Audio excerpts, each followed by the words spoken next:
Harrisburg Westside School Principal Eric Widges says incorporating guidelines for in-person learning took a little getting used to at first. I think the biggest change at all for all of us was just getting used to the new norm that existed within our schools, whether it was the temperature taking, the distancing as much as you could, the mask wearing and that kind of thing. There was just that apprehension that existed at first, but once that first week came and we saw the students come back into our building, we realized exactly why we were there and why we came into the profession was for our kids. And so that made all the difference in the world. In Carbondale, the school year started out in full remote and changed to hybrid in October.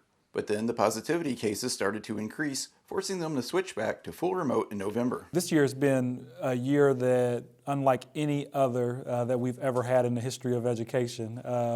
No one in education right now has ever educated through a global pandemic. Superintendent Daniel Booth says they are preparing to return to the hybrid model next month. We were happy with what we learned in October. We were in for about 4 weeks in October before Thanksgiving, before the rates started to skyrocket in our county again, and the health department suggested that we close down again.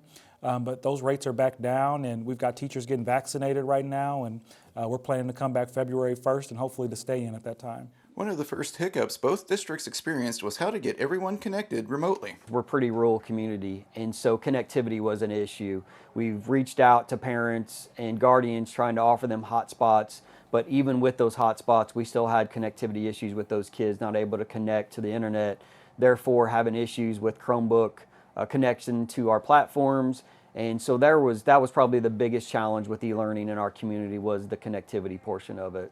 Booth says connectivity also caused problems for students in Carbondale. We do have conversation with parents if their students have been struggling online remotely, and a lot of times the reason that some kids struggle online remotely, it could be a technology issue. They could have internet, but not great internet. There is a difference between the two.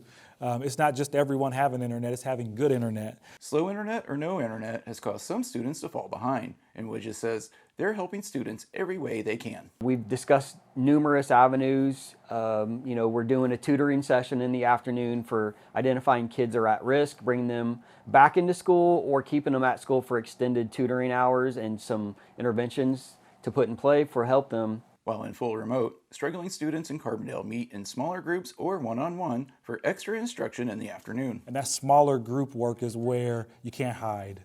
You can't hide when it's just 3 people on the screen and everybody's got to answer a question, or we're round robining, or I'm asking everyone to read, I'm asking everyone to do a math problem. Booth says the pandemic has taken a toll on more than the schools. Parents are struggling too. How many families have had to quit a job, have had to reduce hours, have had to make a decision on, can I work as many hours as I can, or do I need to focus on my kid learning how to read? Those are tough decisions to make, but the pandemic has let those things rise to the top. Both leaders hope things can go back to normal next year. But at the end of the day, everybody also wants to get back to normal in some way, shape, or form. And the one thing that we do realize is that COVID will always be here. That's the nature of viruses. There will be no day where COVID is not here. It's really about how we live with it rather than trying to wait for it to leave us. For InFocus, I'm Benji Jeffords.